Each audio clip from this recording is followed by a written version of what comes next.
गोपियों ने सोचा कि चलो रुक्मणी आदि रानियों ने कि हम राधा जी से मिलाएं, बहुत नाम सुना है। भगवान ने कहा मिलाओ, खाली हाथ मत जाना। तो एक सोने के पात्र में दूध लिया, गिलास में और ले गई। 7 ड्योढ़ी अंदर रहती हैं राधा जी। पहली दरवाजे पहुंची, एक बहुत सुंदर स्त्री को देखा, गोपी को। रुक्मणी जी चरणों में गिर पड़ी, राधा जी प्रणाम। उसने कहा अरे अरे देवी क्या करती हो, पागल हो गई? हम तो राधा जी की दासियों की दासियों की दासियों की दासी हैं। रुक्मणी ने सोचा जब दासी की दासी की दासी की दासी इतनी सुंदर है तो रुक्मणी जी सोच रही है कि राधा कितनी सुंदर होगी। दूसरी दरवाजे पहुंची, वहां सुंदर नारी थी, उसको प्रणाम किया, उसने भी कहा राधा नहीं है। 7वीं ड्योढ़ी पर पहुंची, ललिता विशाखा खड़ी थी, उनको समझा कि ये राधा है, प्रणाम किया। उन्होंने कहा नहीं राधा नहीं है, राधा तो हम राधा के अंश मात्र भी नहीं है, राधा इतनी सुंदर है।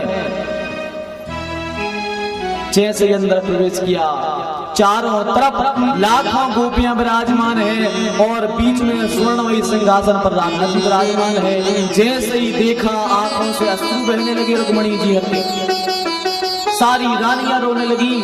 वाह, ऐसा लगता है मानो प्रेम की मूर्ति, मंद मूर्ति बनकर बैठी हो, प्रेम साक्षात बैठा हो।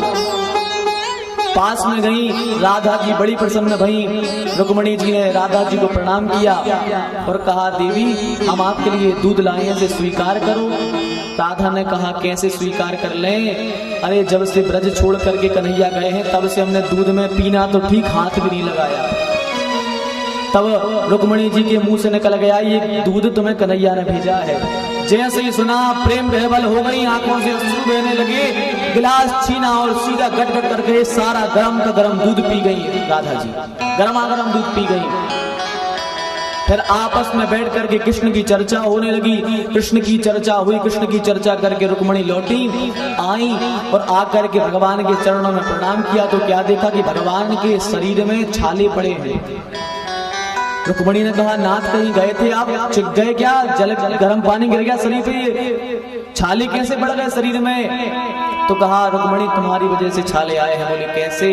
बोले तुमने राधा के पास जाकर के राधा को गर्मा गर्म दूध पिला दिया और राधा के हृदय में हम विराजते हैं तो तुमने राधा को नहीं मुझे जलाया है, इसलिए मेरे सारे शरीर में फफोले आ गए।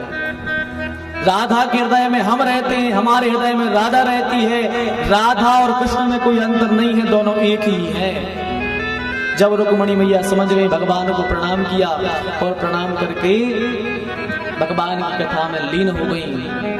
बोलिए द्वारिकाधीश की।